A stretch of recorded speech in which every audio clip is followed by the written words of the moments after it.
समस्या के छोटे होने का इंतजार करने की बजाय अपने आप को बड़ा करो। अगर समस्या छोटा होने से इनकार करती है तो अपने आप को बड़ा करो। हालेलुया। अपनी सोच को बड़ा करो, अपने अभिषेक को बड़ा करो, अपने वरदान को बड़ा करो, अपनी सामर्थ को बड़ा करो, अपने आत्मिक ज्ञान को बड़ा करो।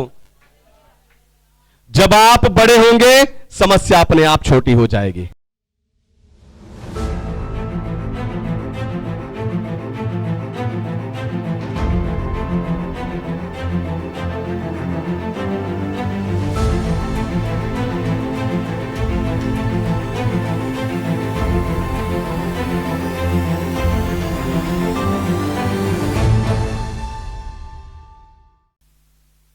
हालेलुया। तो आए आज के वचन में चले, पवित्र शास्त्र बाइबल से आज का संदेश सुने। आज का संदेश है आपके जीवन के लिए चमत्कार का समय। आपके जीवन के लिए चमत्कार का समय।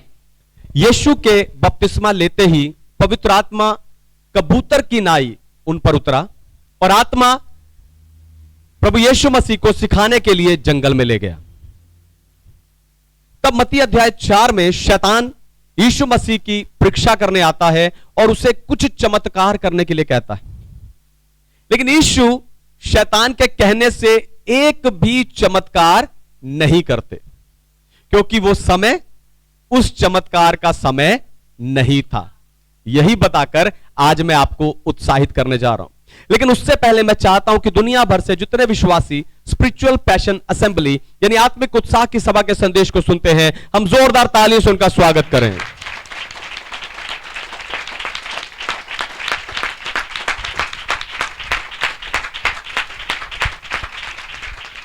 आपके जीवन के लिए चमत्कार का समय। पहली बात, यीशु मसीह ने पत्थर को रोटी नहीं बनाया। यीशु मसीह ने पत्थर को रोटी नहीं बनाया। में से निकालिए मत्ती रचित सुसमाचार अध्याय 4 और वचन 3। Gospel of Matthew chapter 4 verse 3। तब परखने वाले ने पास आकर उससे कहा, यदि तू परमेश्वर का पुत्र है तो कह दे कि ये पत्थर रोटियां बन जाएं। आमीन। परमेश्वर के नाम की महिमा हो। यीशु 40 दिन जंगल में निराहार रहे और जब उन्हें भूख लगी तो शैतान ने आकर कहा कि इन पत्थरों से कह दे कि रोटी बन जाए। लेकिन यीशु मसीह ने शैतान के कहने से पत्थरों को रोटी नहीं बनाया, पर कहा, यीशु ने कहा, मनुष्य सिर्फ रोटी से नहीं पर परमेश्वर के मुख से निकले हर एक वचन से जीवित रहेगा। आप देखो, यीशु ने शैतान की बात नहीं मानी, उसके कहने से पत्थर को रोटी नहीं बनाया, क्योंकि वो दिन, वो समय उस चमत्कार का समय नहीं था। पर मत्ती अध्याय 15 में जब 4000 पुरुष और स्त्रियां और बच्चे 3 दिन से यीशु के साथ थे और परमेश्वर के मुख से निकलने वाले वचन को सुन रहे थे, यीशु ने चेलों से कहा, मैं इन्हें भूखे विदा करना नहीं चाहता। चेलों ने कहा, प्रभु इस जंगल में हम इतने लोगों के लिए रोटी कहां से लाएं? यीशु ने पूछा, तुम्हारे पास कितनी रोटियां हैं? उन्होंने कहा, प्रभु 7 रोटियां और थोड़ी सी छोटी मछलियां। प्रभु ने कहा, हां, वो चमत्कार करने का दिन आज है। हालेलुया। प्रभु ने कहा, वो चमत्कार करने का दिन आज है। प्रभु ने उन 7 रोटियों को, उन छोटी मछलियों को तोड़ तोड़कर चेलों को दिया और चेलों ने आगे लोगों को दिया। सब खाकर तृप्त होने के बाद भी 7 टोकरे रोटियां बच गईं। हालेलुया। आपको बताऊं, 4थे अध्याय में भी प्रभु यीशु मसीह जंगल में थे, 15 अध्याय में भी प्रभु यीशु मसीह जंगल में है। जो प्रभु ने अब किया वो प्रभु तब भी कर सकते थे, पर चमत्कार शैतान के लिए नहीं है। हालेलुया। जो प्रभु ने अब किया वो प्रभु तब भी कर सकते थे, जो 15 अध्याय में किया वो 4थे अध्याय में भी कर सकते थे, लेकिन चमत्कार शैतान के लिए नहीं है, पर उन लोगों के लिए है जो परमेश्वर का वचन सुनते हैं। हालेलुया। उन लोगों के लिए जो परमेश्वर का वचन सुनते हैं। आप देखो, जब दुखी, बीमार, परेशान और लाचार लोग आकर यहां चर्च में बैठकर वचन को सुनते हैं और वचन के तुरंत बाद जब चंगाई और छुटकारे के समय में मैं प्रार्थना करता हूं, सब लोग अपने चमत्कार को प्राप्त करते हैं। हालेलुया। सब लोग अपने चमत्कार को प्राप्त करते हैं। क्यों? क्योंकि वचन सुनने वालों के लिए यीशु जीवन की रोटी ठहरता है। हालेलुया। हमारा प्रभु जीवन की रोटी ठहरता उनके लिए जो वचन को सुनते हैं, और वो आपको भूखे नहीं भेजता। जो ऑनलाइन सुन रहे हैं, आप शारीरिक रूप से यहां नहीं हैं, लेकिन इस वचन को पूरा और ध्यान से सुनने के तुरंत बाद 15 मिनट प्रार्थना में बिताइए, आप भी अपने चमत्कार को पाएंगे।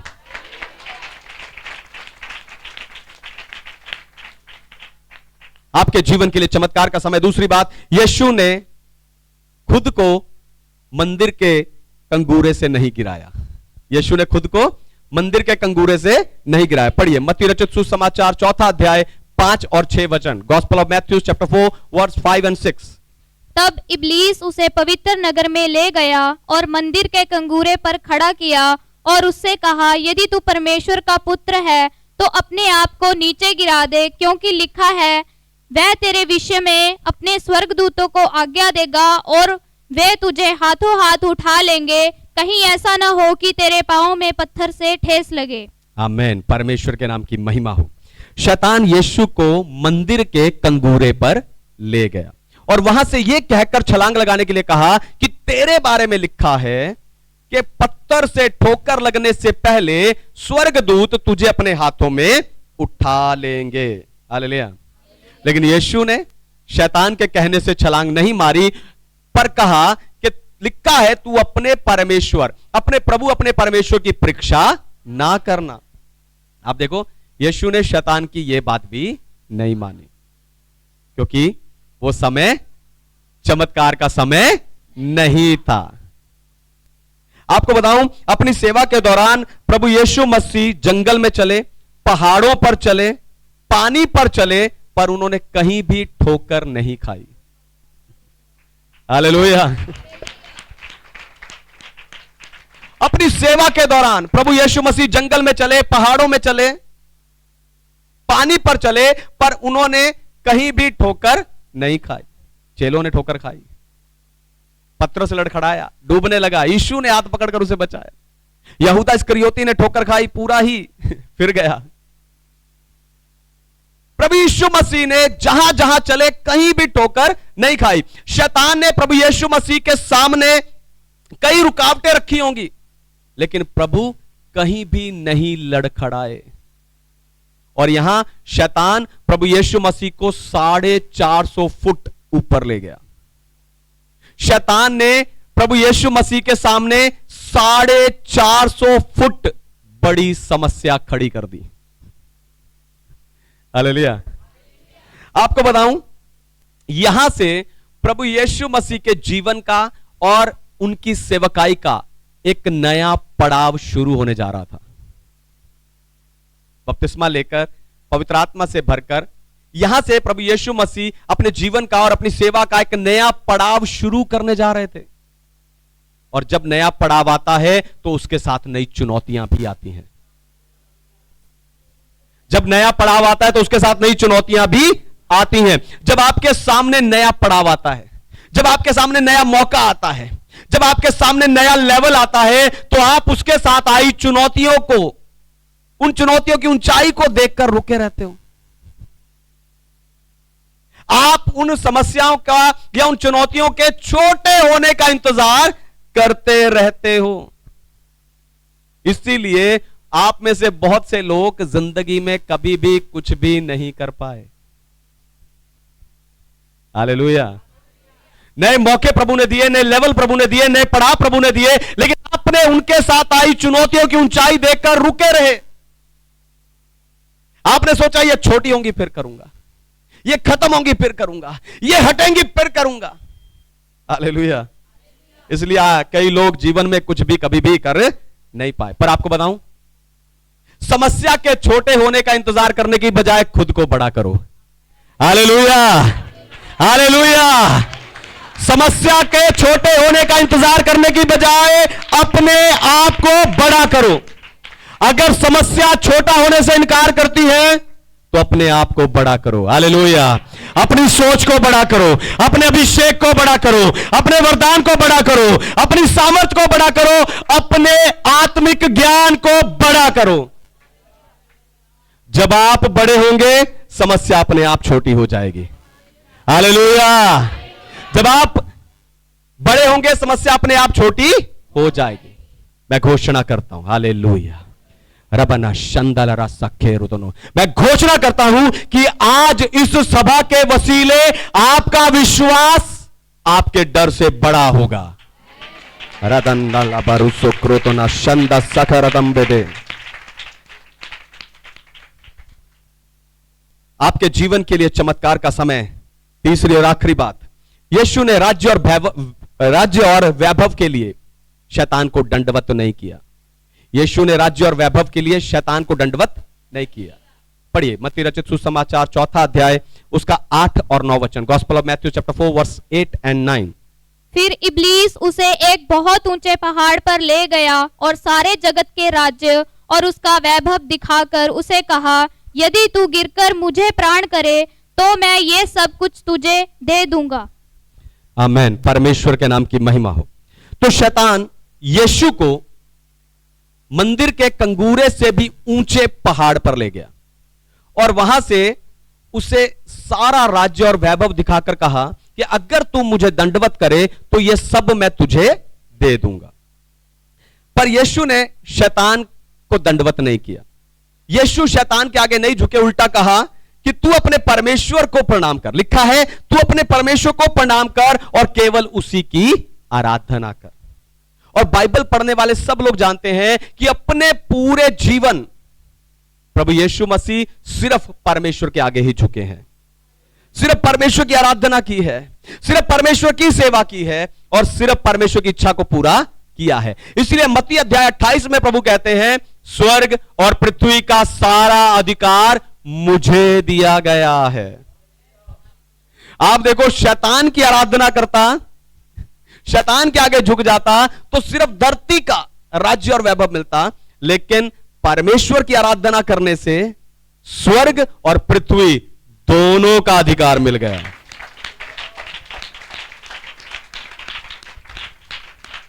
आपको बताऊं, स्वर्ग और पृथ्वी की आशीष पाने के लिए आपको भी शैतान के पहाड़ से नीचे उतरकर परमेश्वर की आराधना करनी चाहिए। दोबारा सुनिए, ध्यान से सुनिए। स्वर्ग की और पृथ्वी की आशीष पाने के लिए आपको भी शैतान के पहाड़ से नीचे उतरकर परमेश्वर की आराधना करनी चाहिए। शैतान ने आप में से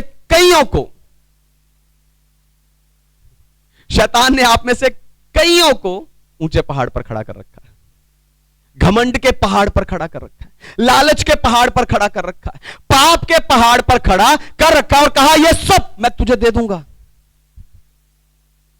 आपको बताऊं, शैतान झूठा है। उसने सालों से आपको उस पहाड़ के ऊपर खड़ा किया है पर दिया कुछ नहीं। लेकिन अगर आज आप, हालेलुया, लेकिन अगर आज आप, हालेलुया, उस पहाड़ से नीचे उतरे, परमेश्वर की आराधना करें तो आप जरूर आशीष पाएंगे। हालेलुया, हालेलुया, आपको जरूर आशीष मिलेगी। प्रेरितों के काम 9 अध्याय, प्रेरितों के काम 9 अध्याय में पौलुस, शाऊल जो बाद में पौलुस बना, अपने घोड़े पर चढ़कर, ऊंचा होकर अपने घोड़े पर चढ़कर दमिश्क शहर जा रहा था। लेकिन रास्ते में उसके चारों एक बड़ी चमक, एक बड़ी लाइट उसके चारों ओर चमकी और वो अपने घोड़े से नीचे गिर गया। तब उसने शब्द सुना, हे शाऊल तू मुझे क्यों सताता है? उसने कहा, हे प्रभु तू कौन है? प्रभु कहते, मैं यीशु हूं जिसे तू सताता है। आपको बताऊं, शाऊल को यीशु की आवाज घोड़े के ऊपर नहीं पर घोड़े के नीचे आकर सुनाई दी। Hallelujah, hallelujah. जो समझे नहीं दोबारा सुनिए, ध्यान सुनिए। शाऊल को यीशु मसीह की आवाज ऊपर नहीं पर घोड़े से नीचे आकर सुनाई दी है। हालेलुया। क्योंकि जब आप ऊपर होते हो आप सुनने के लिए तैयार नहीं होते, आपका मन सुनने के लिए खुला नहीं रहता। जब आप ऊपर होते हो शैतान के पहाड़ पर, घमंड के पहाड़ पर, पाप के पहाड़ पर, जब आप ऊपर होते हो उस समय पर आपका मन सुनने के लिए तैयार नहीं होता, आपका मन परमेश्वर की आवाज को सुनने के लिए खुला नहीं होता। उस समय आप सिर्फ आशीष, सफलता, तरक्की यही सुन पाते हो, लेकिन तुझे मेरे लिए दुख उठाना पड़ेगा, यह सुन नहीं सकते। हालेलुया। आप सफलता, आशीष, तरक्की की बातें और ऊपर और ऊपर और ऊपर जाने की बातें तो सुन सकते हो, लेकिन तुझे मेरे लिए दुख उठाना पड़ेगा, यह सुनने के लिए तैयार नहीं होते। Hallelujah, hallelujah. अब हो सकता है, अब अगर आप चाहते हो परमेश्वर की आवाज को सुनना, तो आपको भी उस पहाड़ से नीचे उतरना होगा। हालेलुया। जिस पहाड़ पर आप खड़े हो, जहां से आप सुन नहीं पा रहे, अगर आप परमेश्वर की आवाज को सुनना चाहते हो तो आपको भी उस पहाड़ से नीचे आना पड़ेगा, तब आपको परमेश्वर की आवाज सुनाई देगी। अब हो सकता है आप में से कोई कहे कि पास्टर जी अभी तो आप बड़ा होने के लिए कह रहे थे, अभी आप नीचे आने के लिए कह रहे हो। ध्यान से सुनिए, बड़ा आपको होना है ताकि आप कुछ कर सको, नीचे आपको आना है ताकि आप इस्तेमाल हो सको। Hallelujah, hallelujah. फिर घोड़े पर यानी ऊपर आप देख नहीं पाते कि आप क्या कर रहे हो। इसीलिए शाऊल ने भी पूछा, हे प्रभु तू कौन है? शाऊल जन्म से यहूदी है, रोम की नागरिकता उसके पास है, 10 से 12 भाषाएं वो जानता है, बोलता है। उस समय के सबसे बड़े रब्बी गमलीएल की पाठशाला में पढ़ा हुआ व्यक्ति है, लेकिन वो भी समझ नहीं पाया ये जो हो रहा है क्यों और क्या हो रहा है। हालेलुया।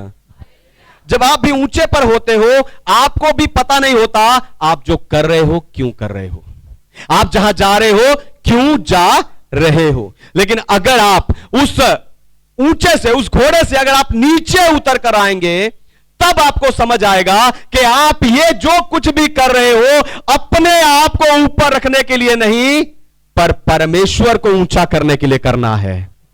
Hallelujah, hallelujah.